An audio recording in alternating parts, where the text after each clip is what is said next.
Salve, salve nação rubro-negra! Espera um pouco, não pula essa parte ainda. Cara, se você é apaixonado pelo Flamengo e gosta de acompanhar as notícias do Mengão, já se inscreve aqui no canal, clica nesse botão vermelho que tá aqui embaixo e também ativa o sininho das notificações para você sempre receber as notícias quentinhas do Mengão aí no seu celular todos os dias em primeira mão, beleza? Nação, dá aquela moral aqui pro canal também, deixa o like no vídeo aí, beleza? Para que o YouTube entenda que é um conteúdo bacana e divulgue para mais pessoas. Isso é muito importante para o canal crescer cada vez mais. Vamos lá, nação, vamos mostrar sua força. Deixe também sua opinião aqui nos comentários e compartilhe o vídeo. Beleza, nação? Agora já chega de enrolação, né? Vamos logo pro vídeo. Você já citou, a rivalidade, eu não você tenho. já citou o histórico, a formação dos clubes, os anos 40, a Segunda Guerra Mundial, a construção do Palestra Itália. A gente pode aqui abordar todos esses aspectos. Não são, é um confronto gigante. Sim. São as duas maiores torcidas do Brasil. Sim. O Renato botou um time reserva. A torcida do Flamengo ontem deu um show, cara. Tava bonito o Maracanã. A torcida do Flamengo deu um show ontem no Maracanã. Mesmo, né, vendo um time reserva em campo. Quantos titulares? Sim, eu acho que só tinha um, né, João? Davi Luiz. Só o Davi Luiz, né? Só o Davi Luiz. Só o Davi Luiz. Considerado titular o Davi Luiz. Em campo. E o Flamengo foi ganhar na Bacia das Almas, dá os 53. Isso, acréscimo. O segundo dá os 53 com um jogador que não ia ficar em campo, que se machucou. Aí, né, que é o chamado imponderável de Almeida, né? Sim. Pro time do Corinthians, né? Porque a bola vai na área e aí o BH vem, pá, que bola, hein, que veio na área. Hein? Rodinei! Que jogada Rodilindo. do Rodilindo, hein? Rodilindo. Quer dizer, a situação é diferente. Eu entendo que eu também não gosto da ideia de poupar todo mundo. Eu sou da mesma ideia, partidária da ideia do Zinho. Eu não acho que deva poupar todo mundo. Por quê? Porque tem jogo daqui a pouco, tem mais um jogo. O Flamengo joga 2 partidas no Rio Grande do Sul. Isso. Grêmio Internacional. Isso. Perfeito? Inter sábado, Grêmio na terça e depois Montevidéu. E deve adotar a mesma postura que o Palmeiras vai adotar. Parte do time num jogo e parte do time no outro jogo. E aí junta tudo para jogar na decisão da Libertadores da América. Eu não parto desse princípio. Porque você tem que ter conjunto. O time tem que ter conjunto. Os jogadores precisam estar sempre jogando. Eu não parto do princípio que joga metade aqui, metade ali, e depois a gente junta tudo na decisão. Não é assim. E acho até que o Flamengo tem maiores e outras dificuldades, né, médicas, clínicas, com jogadores que ainda estão se recuperando. Isso faz a diferença da estratégia. O Renato vai precisar botar um pouco mais o Davi, se possível o Rodrigo, se possível o Arrascaeta, se possível agora, sei lá o que aconteceu com o Bruno, já tem notícias mais quentes Não dele. é nada muito grave, não. Ele aí poderá estar em campo dia 27. Então, dentro do que você está falando, Pascoal, por causa dessas necessidades, ele já deu a letra. Vou botar um pouquinho, vou botar alguns num, alguns no outro. Diferente do, por exemplo, tem ninguém machucado lá no Palmeiras, então o Abel não precisa pôr ninguém se ele quiser. Se quiser dar 10 dias de descanso para os caras. E aí até te pergunto, se ele colocar só metade num jogo, metade no outro, em termos de conjunto, também não resolve. Não. Você só vai correr o risco de machucar metade e metade. O pensamento nessa história, nesses dois casos dos treinadores, são pensamentos similares. Parte do time, por exemplo, o Palmeiras jogar parte do time contra o Fortaleza. E uma outra parte do time, quem ficou fora, vai jogar contra o Atlético Mineiro. E resolve o que é isso? Nada. Então, mas ele não poderia, os dois não poderiam ter... São semelhantes. O Renato precisa colocar esses caras que estão no departamento médico para jogar, para não o cara mas não ele não sabe se os caras vão aguentar o tempo todo. Não, mas por exemplo, não vai o Arrascaeta vai todo. jogar 30 minutos, 20 minutos. Ele não vai jogar o Arrascaeta 2 meses depois, botar ele de titular na final. Ele quer pôr meia horinha agora, meia horinha pouquinho. Rodrigo Caio, vive lá, põe mais um pouquinho. Pedro, o Rodrigo Caio só joga dia 27. Está confirmado isso aí. Pois é. Rodrigo só dia 27. Só até lá eu acho só, a diferença que eu acho dos dois é que um tem a necessidade de colocar os caras que estão saindo do departamento médico para testar um pouquinho. Pô, põe meia hora a Arrascaeta aqui, meia hora no outro jogo. Eu acho que ele já deu a letra. Dois jogadores que serão muito testados, digamos assim, se for possível, nesses dois jogos contra a Inter e Grêmio, são Pedro e Arrascaeta. Botar um pouquinho em campo ali para ver como é que tá, aquela coisa. Foi rápido. Ô, e a situação do Renato, hein? Fazendo até uma autocrítica de todos nós da imprensa, a torcida também fazendo uma autocrítica. Há um exagero em relação às críticas ao Renato ou não? Realmente a coisa tem sido conduzida por um caminho equivocado? Qual é a sua avaliação aí? Eu acho que assim, em relação ao termômetro aí de quem é mais pressionado, cobrado, eu acho que o Renato é mais no Flamengo. O Abel já é campeão no Palmeiras. O Abel é campeão da Copa do Brasil, campeão da Libertadores, é o atual campeão da Libertadores. Então, ele tem essa gordura. Então, ele toma algumas atitudes, o torcedor reclama, a gente da imprensa fala, mas eu acho que ele tem mais comando e mais sólido no clube. O Renato é como todos os outros treinadores, carrega as viúvas do Jorge Jesus. Você vê que ontem no jogo já tinha gente preparada para soltar os memes. Que cara, pô, como é que tira um atacante e bota um lateral? Tá maluco, é muito burro. Pô, tirou o Kenny pra botar o Rodinei, pô, vai botar um lateral, pô, precisando ganhar o jogo, faltando... Tava tudo preparado pra cornetagem cair em cima do Renato Gaúcho. Aí o Rodinei faz aquela jogadaça, cruza. Ah, é um burro com sorte. Lembrando do nosso Levi Coupe, né? Que escreveu o livro. Então, assim, o Renato carrega essa pressão, essa cobrança de todo mundo, só lembrar ainda do time como jogava em 2019. Ele precisa conquistar, precisa vencer no Flamengo. Eu, particularmente, acho exagerado, porque quando ele teve o time principal, as poucas vezes que ele teve o time completo, esse time rendeu, jogou bem, oscilou um ou outro jogo, mas fez grandes atuações, goleadas. E depois, ele teve muitos problemas. Todos os outros treinadores, para não começar a vir os de plantão. Só o Renato que teve? Não.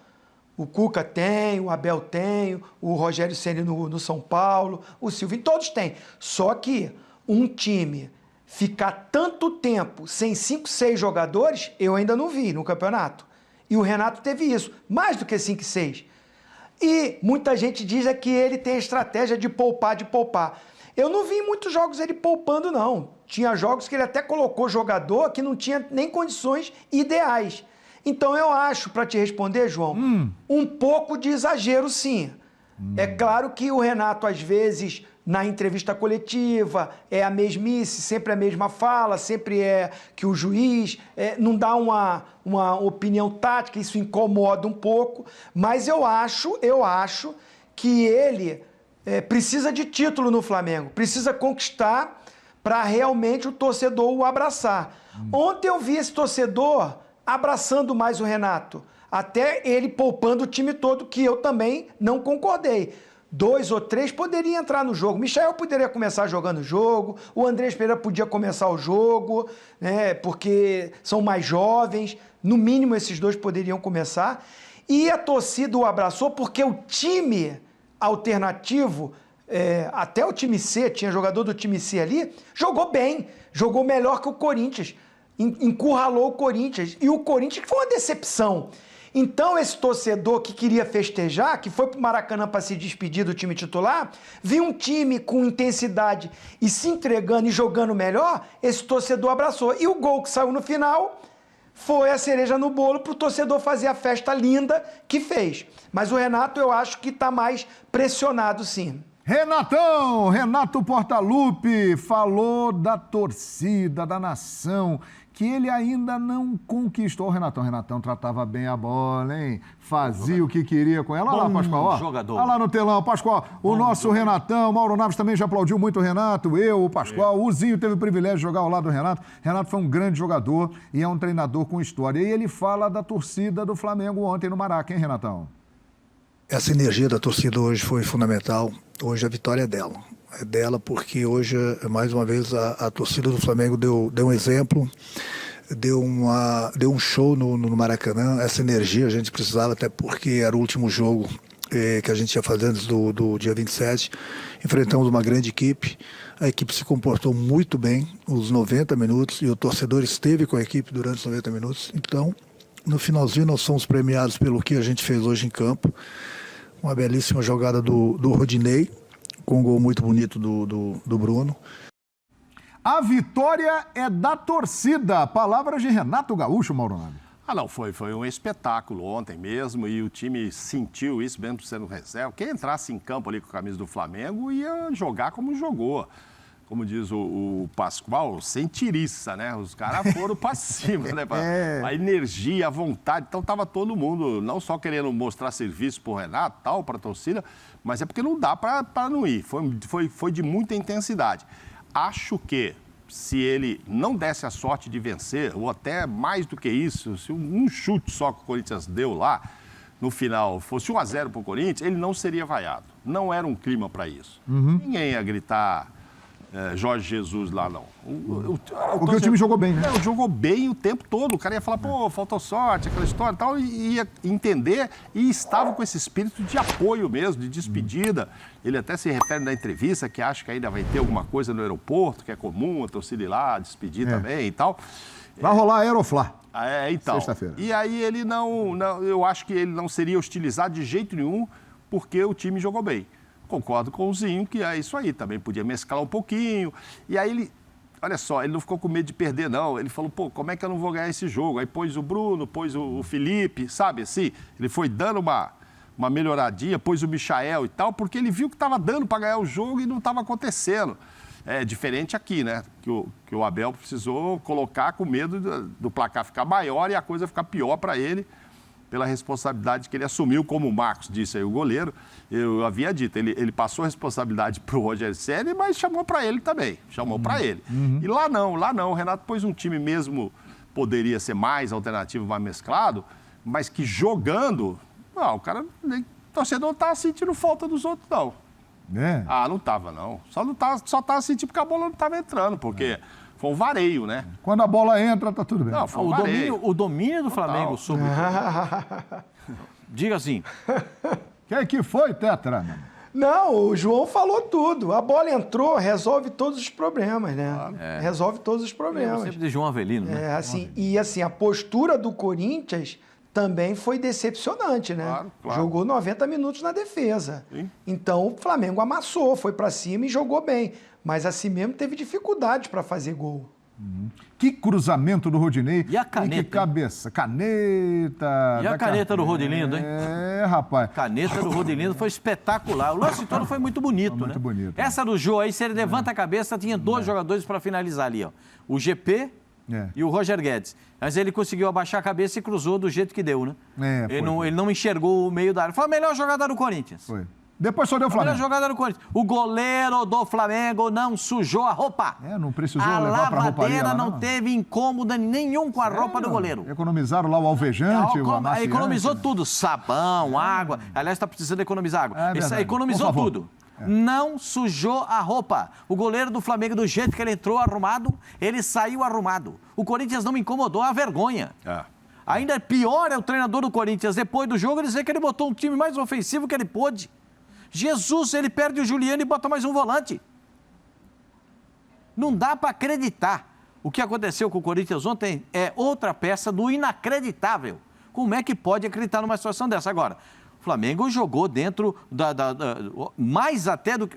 Com sinceridade, João. Pois não. Quando eu vi a escalação do Flamengo, eu falei, dá pro Corinthians. Você falou aqui no programa. Falei. Quando eu vi a escalação, eu falei, vai dar pro Corinthians. Por quê? Vai dar para pelo menos equiparar o jogo, taco a taco, e vai jogar. Sim. O Corinthians não jogou. Não deu. Antes do jogo, eu havia dito que eu não acreditava que o Corinthians conseguiria ganhar lá, não, apesar de ter ganho o último jogo, o Renato Augusto maravilhoso e tal. Aí aconteceu isso. A gente olhou e falou, agora dá para equiparar. Bom, o Renato está fazendo um papo. Renato Augusto jogou nada, sumiu. Não sei se foi o esquema, se ele se cansou, enfim. Mas quando entrou mais um volante, ele ficou muito centralizado para ele organizar tudo. E quando você tirou o cansado Renato Augusto, você pôs o descansado Luan. Também não te acrescenta nenhuma intensidade, entendeu? Nenhuma intensidade. Polêmica. Mas acho que o Renato, eu não sei, vocês acham que se perdesse o jogo, por acaso, tal, a torcida ia cair em cima dele? Se perdesse o jogo? Não, como você disse, a bola resolve tudo, o Zinho está dizendo. Eu acho que você tocou num ponto interessante, a atuação do time no empate ali, eu acho que seria de aplauso. Se perdendo, eu confesso que eu não sei. O empate, porque o jogo estava encaminhado para o empate. Sim. O jogo estava empacotado para empatar. E o Corinthians estava muito felizão. Lógico. Com 0-0. Com todo respeito, hein? O Cássio pegou demais. Cássio pegou demais. Ponto. Mas aí o jogo só acaba quando o danado apita. E aí...